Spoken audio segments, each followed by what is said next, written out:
Shalom, selamat datang di channel Soli Deo Gloria. Kali ini kita akan membahas sebuah fenomena yang akan semakin sering kita temui menjelang akhir zaman. Ya, kita akan membahas tentang guru dan nabi palsu. Sebelum kita lanjut membahas masalah guru dan nabi palsu ini, saudara bisa mendukung kami dengan mengklik subscribe atau like jika saudara menyukai pembahasan seputar iman kekristenan. Oke, sekarang kita akan membahas masalah guru dan nabi palsu ini.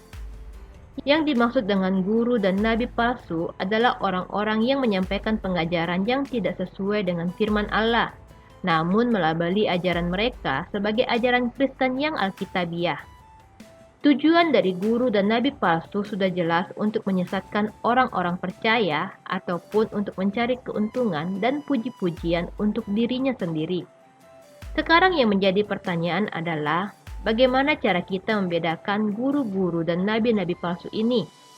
Anda tidak akan bisa membedakan mana pengajaran yang asli dan mana yang palsu jika Anda tidak mengenali karakteristik yang asli. Mungkin Anda sekarang jadi bingung, karena Anda berpikir Anda sudah tidak memerlukan guru lagi jika Anda sudah menguasai dan mengenal pengajaran yang asli. Begini, yang akan membuat Anda bisa memahami firman Allah bukanlah sekadar membaca Alkitab ataupun mendengarkan pengajaran guru-guru dengan titel akademis yang tinggi. Ada banyak orang yang membaca Alkitab dan justru menjadi semakin sesat di dalam pemikiran mereka.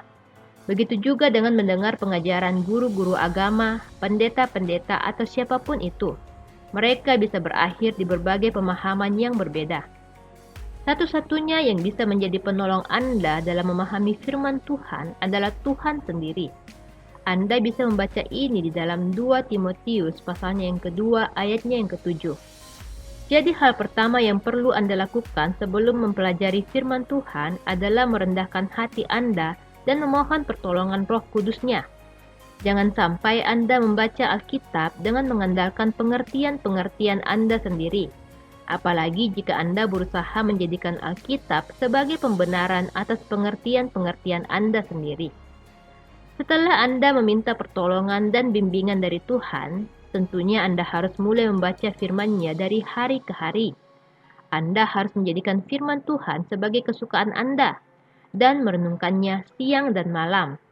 Dengan demikian, Anda akan semakin mengenal Allah dan firman-Nya akan menjadi penuntun di dalam kehidupan Anda.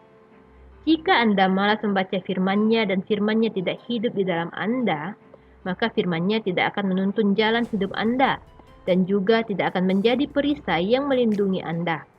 Anda akan sangat rentan terhadap penyesatan dan jebakan-jebakan yang ditebar oleh roh-roh jahat yang selalu berkeliling mencari mangsa.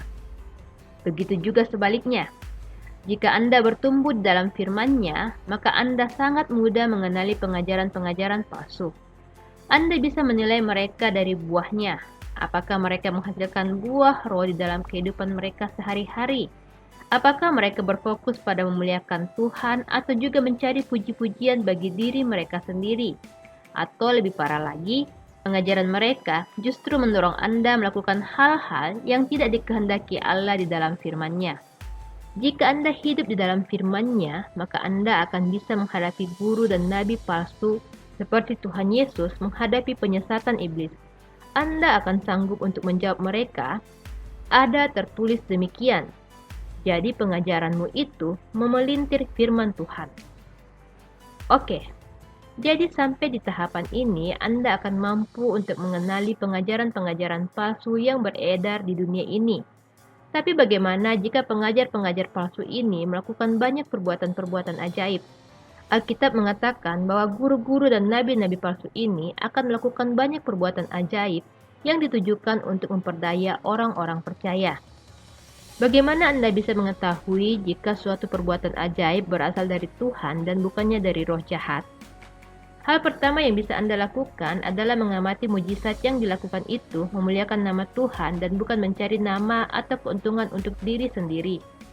Jika mereka melakukan mujizat itu di dalam nama Tuhan Yesus, maka Tuhan Yesus berkata bahwa mereka tidak berada di sisi yang melawan Anda. Setidaknya pekabaran Injil tidak akan dirugikan karena mujizat-mujizat yang dilakukan akan membawa orang semakin mendekat kepada Tuhan. Lalu bagaimana jika mujizat itu benar-benar dilakukan dengan menggunakan kuasa-kuasa atau roh-roh dunia namun dilabeli dengan nama Tuhan Yesus? Atau mujizat itu dilakukan dengan motivasi untuk mencari keuntungan dan popularitas pribadi? Apakah orang-orang yang beriman kepada Tuhan Yesus karena melihat perbuatan-perbuatan ajaib ini akan ikut mendapatkan hukuman? Sebelum menjawab itu, kami mau mengingatkan Anda untuk berhati-hati dalam menilai suatu perbuatan ajaib, terlebih lagi jika itu menyangkut pengusiran setan. Dalam suatu kisah di dalam Alkitab, Tuhan Yesus dituduh mengusir setan memakai kuasa Beelzebul, sang penghulu setan. Tuhan Yesus menjawab tuduhan ini dengan mengatakan bahwa setan tidak akan mengusir setan. Roh-roh jahat ini tidak akan saling melawan satu sama lain. Selain itu, Tuhan Yesus mengatakan bahwa dosa menghujat Roh Kudus tidak akan diampuni. Jadi kita harus sangat berhati-hati dalam memvonis apakah suatu kuasa berasal dari iblis atau berasal dari Roh Kudus Allah. Jangan sampai kita jatuh ke dalam dosa menghujat Roh Kudus karena kesombongan pikiran kita. Seringkali hal ini memang terlihat serupa, walaupun Roh Kudus Allah tentunya akan lebih berkuasa dari roh-roh dunia ini. Kita bisa melihat kejadian saat Musa menemui Firaun dan menunjukkan tanda ajaib seperti tongkat menjadi ular. Ternyata penyihir-penyihir Firaun juga bisa melakukan hal ini, namun ular-ular mereka ditelan oleh ular yang berasal dari tongkat Musa. Oke, sekarang kita kembali ke pertanyaan sebelumnya. Bagaimana jika mereka benar-benar menerima kuasa Allah namun mereka melakukannya untuk keuntungan pribadi? Bisakah roh-roh jahat mengusir setan dalam nama Tuhan Yesus? Bisakah roh-roh jahat mengabarkan Injil dalam nama Tuhan Yesus? Apakah yang akan terjadi dengan orang-orang percaya yang mengikuti pelayanan mereka? Kami akan mencoba menjawab pertanyaan-pertanyaan ini dengan merujuk ke Alkitab. Dalam Alkitab, kita bisa melihat bagaimana Tuhan Yesus menyangkali orang-orang yang mengusir setan di dalam namanya, bernubuat dalam namanya, dan melakukan mujizat di dalam namanya juga. Kenapa Tuhan menyangkali orang-orang ini? Tuhan Yesus mengatakan penyangkalannya ini saat dia mengajarkan tentang nabi-nabi palsu. Tuhan Yesus mengatakan dengan sangat jelas bahwa manusia tidak akan beroleh keselamatan hanya karena kita memberitakan Injil.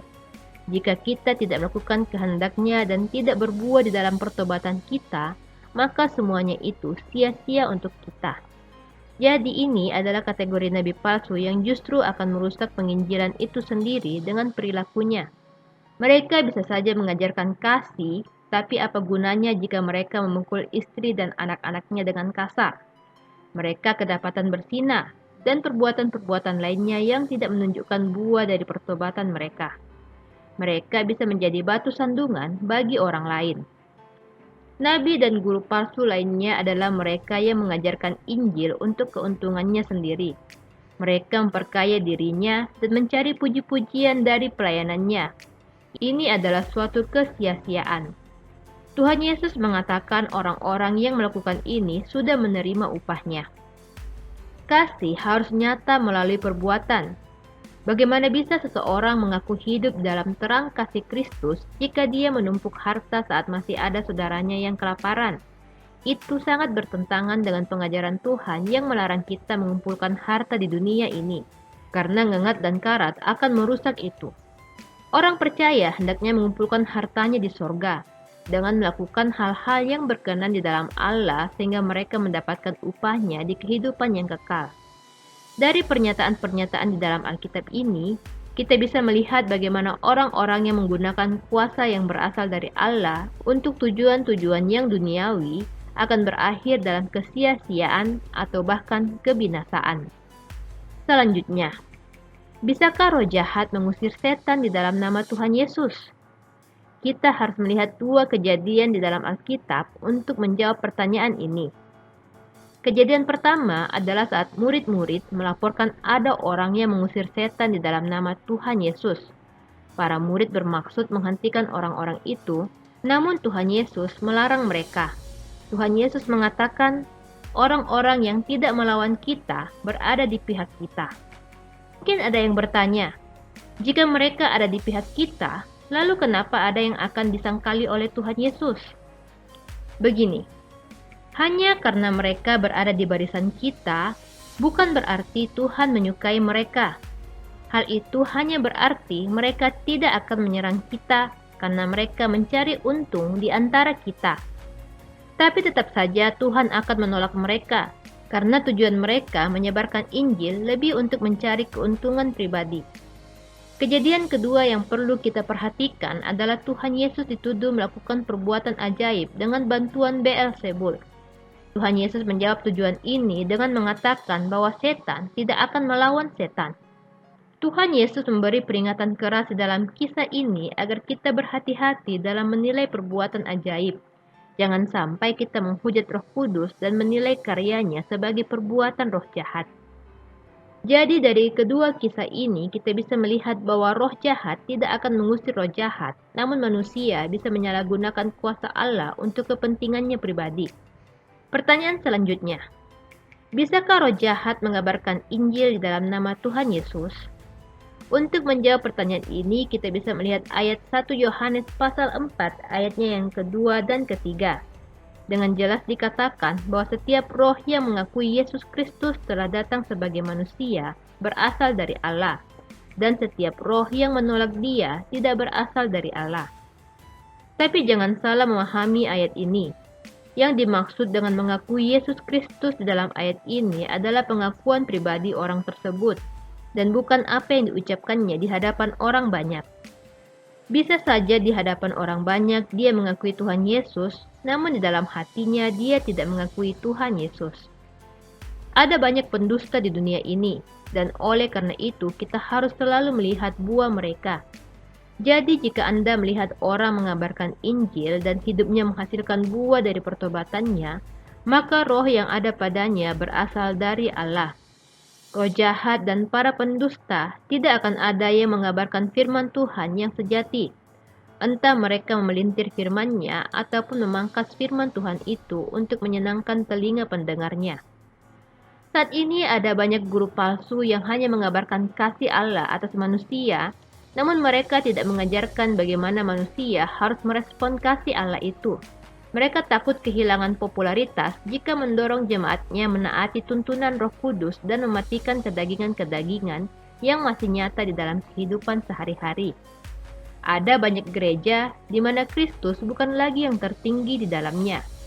Pekabaran Injil bukan lagi demi kemuliaan Kristus, namun untuk menyenangkan jemaat yang mendengarnya, supaya jumlah jemaat bertumbuh dengan cepat dan semakin banyak persembahan yang masuk ke dalam pundi-pundi pendeta tersebut. Dari luar mereka mengaku gereja Kristus, namun roh yang ada di dalamnya adalah Mamon. Gereja seperti ini berbahaya karena para pengikutnya tidak akan sampai pada pemahaman tentang apa yang dikehendaki Allah. Dan jika mereka tidak sampai pada rancangan yang dikehendaki Allah, maka mereka bisa jatuh dalam kebinasaan. Sebagai contoh, orang-orang Kristen yang tidak memahami bagaimana pentingnya untuk menghasilkan buah dari pertobatannya bisa jatuh dalam kebinasaan, karena Allah akan memotong setiap ranting-ranting yang tidak berbuah dan membuangnya ke dalam nyala api. Jika sampai saat ini ada yang merasa sudah menjadi seorang Kristen, namun dia masih suka mabuk-mabukan, mengasari orang lain, melakukan seks bebas, berbohong, korupsi, dan lain sebagainya, maka dia harus waspada, karena sebenarnya dia belum hidup di dalam Kristus. Yohanes mengatakan orang Kristen seperti ini sebagai pendusta, dan yang paling pertama mereka dustai adalah diri mereka sendiri. Sekali lagi kami katakan, roh jahat tidak akan mengabarkan Injil yang sejati. Anda harus tekun membaca firman-Nya dan meminta tuntunan Roh Kudus-Nya secara pribadi. Hanya dengan demikian barulah Anda bisa mengenali dan menjauhi gereja-gereja yang serong seperti ini. Oke. Setelah kita melihat betapa banyaknya penyesatan yang dilakukan guru-guru dan nabi-nabi palsu ini, pertanyaan terpentingnya adalah, bagaimana nasib orang-orang yang mengikuti guru-guru palsu ini? Untuk menjawab pertanyaan ini, kita bisa membaca salah satu ayat dari surat Paulus ke Filipi. Di dalam Filipi pasal 1 ayat yang ke-17 sampai 18, kita bisa melihat bahwa pekabaran Injil, baik itu dengan niat yang tulus maupun niat yang palsu, sama sekali tidak menyusahkan Paulus. Yang terpenting adalah berita tentang keselamatan dari Kristus itu tersampaikan. Kerugian hanya akan menjadi milik orang yang niatnya palsu untuk kepentingan diri sendiri. Namun lain halnya dengan pengajaran sesat, baik itu yang memelintir firman Tuhan ataupun yang memotong-motong firman Tuhan agar sesuai dengan keinginan manusia. Tuhan Yesus dengan tegas mengatakan bahwa penyesatan memang harus ada, karena itu adalah bagian dari proses menampi gandum dan ilalang.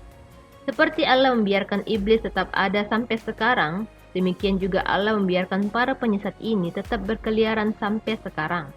Dengan demikian, Allah bisa menguji siapa-siapa saja yang mengasihi Allah dan yang tidak mengasihi Allah. Hal ini bisa kita baca dari kitab Ulangan pasal 13, ayat yang pertama sampai ketiga. Setiap orang yang mengasihi Allah akan menyukai firman-Nya. Mereka akan mengenal karakter Allah dan mengetahui rencana-rencananya. Mereka akan seperti domba yang mengenal gembalanya. Guru-guru dan nabi-nabi palsu tidak akan berhasil atas orang-orang yang hidup di dalam firman Allah. Selebihnya, yaitu orang-orang yang tidak mengenal Allah, yang menyukai dusta, dan yang malas membaca firman-Nya, akan dituntun oleh guru-guru dan nabi-nabi palsu ini menuju kebinasaan. Walaupun mereka ini ilalang, walaupun mereka ini menyukai dusta, namun tetap saja Allah yang penuh kasih menyayangkan kebinasaan mereka. Hal ini juga akan menyusahkan hati umat Allah karena ilalang-ilalang ini adalah bagian dari kehidupan sehari-hari yang sangat kita kasihi. Ada di antara ilalang-ilalang ini yang merupakan anak-anak orang percaya, orang tua dari orang percaya, suami atau istri orang percaya, sahabat karib orang percaya, teman kerja orang percaya, dan masih banyak relasi lainnya. Tentunya kita akan sangat bersedih untuk kebinasaan orang-orang yang kita kasihi ini. Oleh karena penyesatan ini sangat berbahaya, maka sekali lagi kami mau mengingatkan Anda untuk tidak henti-hentinya meminta pertolongan Roh Kudus dan gemar membaca firman-Nya, agar Anda tidak tertipu oleh para penyesat yang ada di sekitar kita. Sekian dulu penjelasan kami tentang guru-guru dan nabi-nabi palsu ini. Salam Soli Deo Gloria.